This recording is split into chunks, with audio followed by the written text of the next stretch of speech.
Okay, तो very good morning, है ना। पिछले कल जो हमने किया था वो क्या था, गेट एलिमेंट बाय आईडी, पर आज उसको हम प्रैक्टिकली देखेंगे करके यहाँ पर कि how to solve that problem. तो क्या हमने कहा था कल कि कुछ ऐसा हम चाहते थे कि यहाँ पर एक टेक्स्ट बॉक्स सा होना चाहिए और यहाँ पे एक बटन बना होना चाहिए जिस पे लिखा हो क्लिक। क्या लिखा हो उस पर? क्लिक। क्लिक करने पर क्या होना, देखो हम क्या करें, यहाँ पे कुछ टाइप करें, सपोज यहाँ पे लिखें हेलो, और जब बटन पे क्लिक करें तो क्या हो कि जो हेलो लिखा गया है इसके अंदर जो टाइप किया है वो अलर्ट बॉक्स में शो हो जाए। यही हम चाहते हैं कि बटन पे क्लिक करें। ये ध्यान रखो, जब हमारे सामने स्क्रीन आई, किसके सामने? यूजर के सामने, वो अभी उसका टेक्स्ट बॉक्स खाली है और नीचे बटन है। उसने क्या किया, उस टेक्स्ट बॉक्स पे कुछ टाइप किया। ठीक है, टेक्स्ट बॉक्स पे कुछ टाइप किया, टाइप करने के बाद क्लिक किया उसने बटन पे, पहले नहीं। टाइप करने के बाद बटन पे क्लिक किया, अब यहां पे चीज आ चुकी है। वो क्या किया उसने? क्लिक। तो क्या होगा, जो इसके अंदर लिखा गया है वो अलर्ट में शो हो जाएगा। अगर आपको याद हो, अगर आपने HTML में किया हो इनपुट टाइप टेक्स्ट, उसमें एक एट्रीब्यूट होता है वैल्यू। कभी वैल्यू दे के देखना उसमें क्या होता है। अगर आप लिखेंगे इनपुट टाइप टेक्स्ट HTML में, और उसमें एट्रीब्यूट होता है ना, अलग अलग एट्रीब्यूट, जैसे इनपुट टाइप एक एट्रीब्यूट है, प्लेस होल्डर होता है एक, है ना। ये सारे एट्रीब्यूट्स हैं फॉर्म के। फॉर्म में जो इनपुट टाइप टेक्स्ट आप लेते हैं उसमें एक और एट्रीब्यूट होता है वैल्यू एट्रीब्यूट। कभी देखना, उसको अगर आप लगाएंगे तो आप पाएंगे कि जब आपका पेज रन होगा तो उसमें जो आपने वैल्यू में दिया होगा वो ऑटोमेटिकली टेक्स्ट बॉक्स में लिखा आता है। इसका मतलब जो टेक्स्ट बॉक्स में अंदर लिखा जाता है वो क्या होता है? वैल्यू होती है। इतना क्लियर हो गया? अब इसको हम प्रैक्टिकली कैसे हम लिखेंगे प्रोग्राम वो करेंगे। तो क्या करेंगे, इसके लिए हमें सबसे पहले क्या चाहिए? एक टेक्स्ट बॉक्स चाहिए, एक बटन चाहिए। वो कहाँ बनेगा? हमारा बॉडी के अंदर, मान लो बॉडी टैग में। और यहाँ पे हमने क्या किया, बॉडी टैग में यहाँ पे लिख लिया input type is equal to, यहाँ पे लिख लिया टेक्स्ट। ठीक है, अभी इस मैंने ऐसे कर लिखना नहीं अभी किसने भी कुछ भी।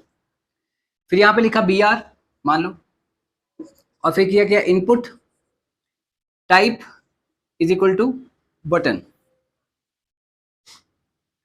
आज जो हम चीज समझने वाले हैं काफी इंपॉर्टेंट है। बटन लिखा और उसके ऊपर क्या दिया, value is equal to click. ये देखो आगे ना, जो हम चाहते हैं कि बटन पे लिखा है वो वैल्यू हमें दे दी हमने।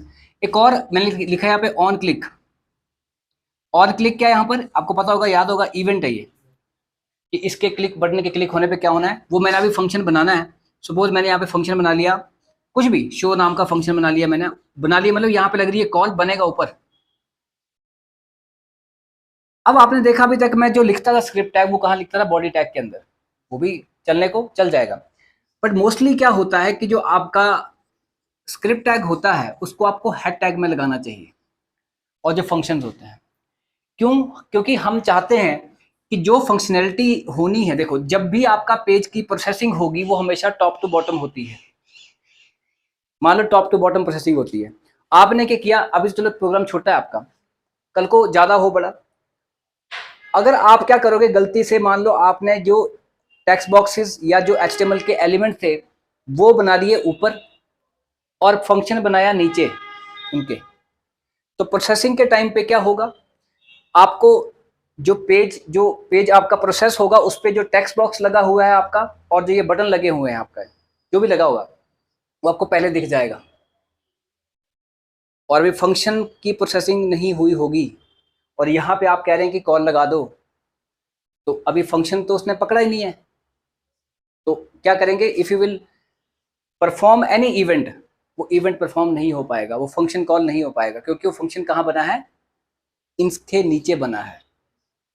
जबकि होना क्या चाहिए, आपको बटन दिखने ही तब चाहिए जब आपका फंक्शन प्रोसेस हो चुका है। तो इसीलिए फंक्शन कहाँ लिखा जाता है, ऊपर। अदरवाइज क्या होगा, अगर बटन, अगर फंक्शन आपने नीचे बनाया है तो क्या होगा, आपका जो ये टेक्स्ट, ये जो लिखा गया है टेक्स्ट बॉक्स बटन वगैरह, ये पहले दिखेंगे और फंक्शन की प्रोसेसिंग बाद में होगी कि क्या लिखा है फंक्शन के अंदर। और जब यहाँ पे इस चीज को देखेगा शो, बोलेगा शो तो मैंने देखा ही नहीं, ऊपर कहाँ है। होने को हो जाएगा पर केवल दिक्कत आ सकती है। इस करके कहता है कि फंक्शन कहाँ बनाओ, ऊपर। आप क्या करेंगे, यहाँ पे स्क्रिप्ट टैग यहाँ लगाएंगे और यहाँ पे लिखेंगे फंक्शन कीवर्ड है ये, और फंक्शन का नाम क्या रखेंगे, डिस्प्ले शो रखेंगे और यहाँ पे स्क्रिप्ट टैग को बंद कर देंगे। ये हम करेंगे। अब देखना अलर्ट बॉक्स मैंने उस दिन दिखाया था आपको। अलर्ट क्या एक फंक्शन है जो पॉपअप सा होकर के आता है। मैं चाहता हूँ कि उसमें वो दिखे। क्या दिखे? जो टेक्स्ट बॉक्स में भरा हो, ये चीज। जैसे यहाँ पे टेक्स्ट बॉक्स है और यहाँ पर आपका बटन है, यहाँ पे जो भी हम भरें उसमें दिखे, है ना, बटन के क्लिक होने पर। तो हम क्या करेंगे, इनपुट टाइप टेक्स्ट लिखेंगे, ओके, और इनपुट टाइप बटन लिखेंगे। गेटिंग? हम चाहते हैं कि जब इस पे कुछ टाइप करूं तो इसकी वैल्यू उठाऊं। अब क्या हो रहा है कि जावास्क्रिप्ट लगाने वाला है फंक्शनैलिटी किस पे? HTML पे।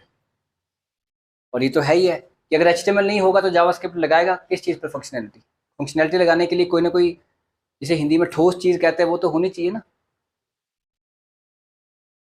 समथिंग विल बी देयर जिसपे फंक्शनैलिटी लगा पाएंगे। वॉक करना क्या एक फंक्शन है, उसके लिए टांगे चाहिए। ऊपर से कमांड आ गई वॉक, पर अगर नहीं है तो चल नहीं पाओगे। ऐसा ही है ना? बोलेगा किस पे वॉक, किसको लगाऊं फंक्शनैलिटी में? ऊपर फंक्शनैलिटी है। ये होता है। तो ऐसे जावास्क्रिप्ट बोल रहा है कि मैंने फंक्शनैलिटी लगानी है। किस पे लगानी है? टेक्स्ट बॉक्स पे। कब लगानी है? जब बटन पे क्लिक हो।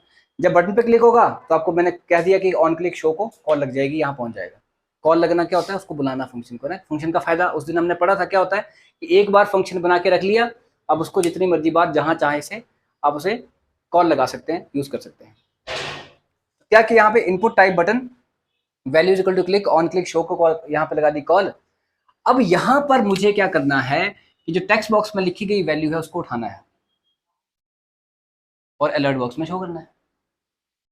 तो मैं टेक्स्ट बॉक्स तक पहुंचूं कैसे? मैं तो जावास्क्रिप्ट में हूं, मुझे यहां तक पहुंचना है। मुझे मतलब बैकएंड पे मुझे कंट्रोल को जावास्क्रिप्ट से कहां तक पहुंचाना है? HTML तक। एक एलिमेंट को पकड़वाना है। तो हम क्या करेंगे यहाँ पर? अब वो एलिमेंट है किसके अंदर? डॉक्यूमेंट के अंदर। तो हम क्या करेंगे यहाँ पर? डॉक्यूमेंट प्रीडिफाइंड वर्ड है, डॉट एक फंक्शन लगाएंगे आप, गेट एलिमेंट का ई बड़ा बाय आईडी, ऐसे लिखेंगे। और यहां पर अब मैं बोलूंगा आईडी किसको पकड़ना, किसको है? इसको पकड़ना ना, इस टेक्स्ट बॉक्स को पकड़ना है, इसको पकड़ना ना, टेक्स्ट बॉक्स को, वैल्यू को नहीं, टेक्स्ट बॉक्स को। पहले टेक्स्ट बॉक्स को पकड़ेंगे। किस नाम से पकड़ेंगे उसे? एक टेक्स्ट बॉक्स हो सकता है, दो हो सकते हैं, तीन हो सकते हैं कल को। तो क्या बोलोगे आप उसको? कोई ना कोई आईडी देनी पड़ेगी उसकी। तो आपने क्या किया, यहाँ पर एक आईडी एट्रीब्यूट होता है वो रख लिया आपने, कर दिया इसका TXT, कोई भी नाम दे दिया आपने, TXT दे दिया, बंद कर दिया और यहाँ पे BR लगा दिया। अब इसकी आईडी क्या है? सिंपल। तो आप क्या करो यहाँ पर, बस आ गया आपके हाथ में। इससे इसको लिखने से क्या हुआ? इस लाइन को लिखने से, इस लाइन को लिखने से ये हुआ कि यहाँ पर जावास्क्रिप्ट ने हमारे इस टेक्स्ट बॉक्स को पकड़ लिया। सिर्फ टेक्स्ट बॉक्स को पकड़ा अभी, ठीक है ना? पर हमें टेक्स्ट बॉक्स तो चाहिए, पर उसका अंदर क्या चाहिए? उसकी वैल्यू जो यहाँ पे लिखा गया है। तो हम क्या करेंगे? डॉट वैल्यू, डॉट किसी के अंदर जाना, जैसे Dharamshala dot this institute, Himachal dot Dharamshala, India dot Himachal, है ना? तो ये लिखना पड़ेगा। तो document dot get element by ID TXT dot value लिखेंगे आप। और वो किसको दे देंगे आप? रेफरेंस। अभी चलो ये हो गया आपका काम। अब ये लिखने के बाद अब उसने क्या उठा लिया? हेलो उठा लिया, जो भी लिखा होगा वहां पर वो उठा लिया उसने, उसके पास आ चुका है अब।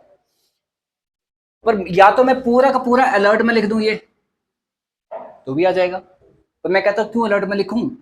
मैंने यहाँ पे एक वेरिएबल लिया वैर एक्स, क्या लिखा? वैर एक्स, एक्स वेरिएबल है। क्या हुआ आपको पता? राइट टू लेफ्ट असाइन होती है वैल्यू। तो इसने क्या किया यहाँ पे? Document dot get element by ID TXT dot value, क्या उठाया उसने? जो भी टेक्स्ट बॉक्स में लिखा होगा, आज हेलो लिखा है, कल को कुछ और भी हो सकता है, जो लिखा होगा वो उठाया उसने और किस में डाल दिया, एक्स में डाल दिया, और यहां पे क्या कर देंगे हम, डॉट एक्स। तो क्या होगा, बटन के क्लिक होने पर जो भी टेक्स्ट बॉक्स के अंदर की वैल्यू होगी वो आपको अलर्ट में शो हो जाएगी। पर आप इस लॉजिक को समझना, अभी ये बहुत जरूरी है क्योंकि इसी के बेस पे सारे क्वेश्चन होने आगे, गेट एलिमेंट बाय आईडी के इस पे। अब देखो दो ही चीजें होती हैं, या तो हम किसी कहीं से कोई चीज उठा सकते हैं या कहीं पे कोई चीज रख सकते हैं, दो ही होंगी। जैसे मुझे लगा कि आपकी जो शर्ट का जो कलर है मुझे अच्छा लगा तो मैं उसको अडॉप्ट कर लूंगा, वो मैंने क्या किया, सेट किया कि गेट किया, मैंने क्या किया, वो गेट किया। तो मैंने कहा नहीं नहीं, जो मैंने पहना है वही तुम्हें पहन के आना पड़ेगा, वो मैंने सेट किया कि गेट किया, दो ही चीजें होंगी क्या, सेट और गेट। यहाँ पे गेट हो रहा है, गेट कैसे हो रहा है कि जो टेक्स्ट बॉक्स के अंदर की वैल्यू है वो उठाई हमने और एक्स को दे दी, तो हमने गेट किया। कल को उल्टा हो सकता है कि मैंने कहा कि जो इस वेरिएबल में स्टोर है, मान लो बटन के क्लिक होने पर वो इसमें आ जाना चाहिए, तो मैं वो इज इक्वल टू एक्स यहां कर दूंगा, तो वो सेट हो जाएगा। मतलब या तो हम उस पर चीज को लगाएंगे या उसकी लगी हुई चीज को उठाएंगे। तो अभी क्या है, अभी जो उसके अंदर था उसको उठाया हमने, कल को मन करेगा तो उस पर क्लिक होने पर उस पर वो चीज रख देंगे।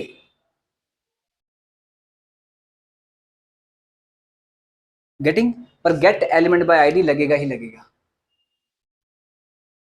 जिस भी एलिमेंट की चीज उठानी है, आज तो मैंने टेक्स्ट बॉक्स की उठाई है, कल को मैं चाहूं तो बटन की भी उठा सकता हूं, बटन को आईडी दूंगा और बटन की भी तो वैल्यू है, उसको उठाना चाहूंगा उसको उठा लूंगा। पैराग्राफ में वैल्यू नहीं होती, वो कुछ और होता है, क्योंकि उसमें वैल्यू एट्रीब्यूट नहीं होता, ना हेडिंग में होता है, उसका कुछ और होगा, उसके अंदर का टेक्स्ट अगर उठाना है वो कुछ और होगा, पर होगा वो भी क्या है, gate element by ID dot something कुछ। अब ये तो हमने क्या किया, उसकी वैल्यू उठाई है। कल को आपको लगता है कि बटन के क्लिक होने पर आपने इस टेक्स्ट बॉक्स का जो बैकग्राउंड कलर है वो बदल देना है, तब भी वही आएगा गेट एलिमेंट बाय आईडी, पर इस बार डॉट वैल्यू नहीं आएगा क्योंकि वैल्यू ना उठानी है उसकी हमने, उसका तो कलर बदलना है। तो क्या होगा, डॉट डॉट बैकग्राउंड कलर। और बैकग्राउंड कलर क्या एचटीएमएल ने कोई बैकग्राउंड कलर प्रॉपर्टी दी है, कोई बीजी कलर दिया उसने, तो किसने दी है, सीएसएस ने दी है। सीएसएस में क्या लगता है, स्टाइल, फिर लगता है बैक, क्या आएगा, dot style dot background colour is equal to double quotes में, मतलब कि जावास्क्रिप्ट के पास वो सारी प्रॉपर्टीज आ चुकी हैं, ध्यान रखना, जो कि एचटीएमएल और सीएसएस की प्रॉपर्टीज एक्चुअल में होती हैं। क्योंकि जावास्क्रिप्ट कह रहा है कि मैंने प्रॉपर्टीज अप्लाई करनी है, बट कैसे, किसी फंक्शनैलिटी पर अप्लाई करनी है। एचटीएमएल और सीएसएस में डायरेक्ट अप्लाई होती हैं, उसमें सीधी आ जाती हैं, क्लिक नहीं हो पाता बटन पर, होवर होवर तो चलो वो छोटी मोटी चीजें होती हैं, क्लिक होना, कुछ और इवेंट होना, वो नहीं हो पाता। गेटिंग, उसको करने के लिए हमें ये करना पड़ेगा। तो डॉट वैल्यू लिया अभी हमने। अभी मुझे लगा कि यार कल को मुझे फिर से अगर नीड आई कि मुझे अगली लाइन पे फिर से उसकी वैल्यू चाहिए, तो मैं क्या करूंगा, एक्स लिख लूंगा। पर मुझे अब नीड ये आई कि मुझे वैल्यू नहीं चाहिए इस बार, मुझे टेक्स्ट बॉक्स तो वही चाहिए पर उसकी वैल्यू नहीं चाहिए, उस पर मैंने कोई और काम करना है। तो मुझे अब फिर से लिखना पड़ेगा document dot get element by ID TXT, क्योंकि मैंने रेफरेंस तो पकड़ा टेक्स्ट बॉक्स को पकड़ा, पर यहाँ पे पूरी लाइन में मैंने उसकी वैल्यू तक पहुंच गया था। अगर मैं चाहता हूं कि ऐसा कुछ करना है तो मैंने वैल्यू हटा दिया और सेमीकोलन लगा दिया यहाँ पे। अब जो एक्स के पास आया वो वैल्यू नहीं आई, वो टेक्स्ट बॉक्स आया। मैंने कहा ये कुर्सी है, ये चेयर है, इसको पकड़ लिया अभी मैंने सिर्फ, अभी इस पर कुछ नहीं किया मैंने। अब मैं बाद में बोलूंगा अच्छा अभी इसका रंग बदल दे, इसकी लकड़ी उखाड़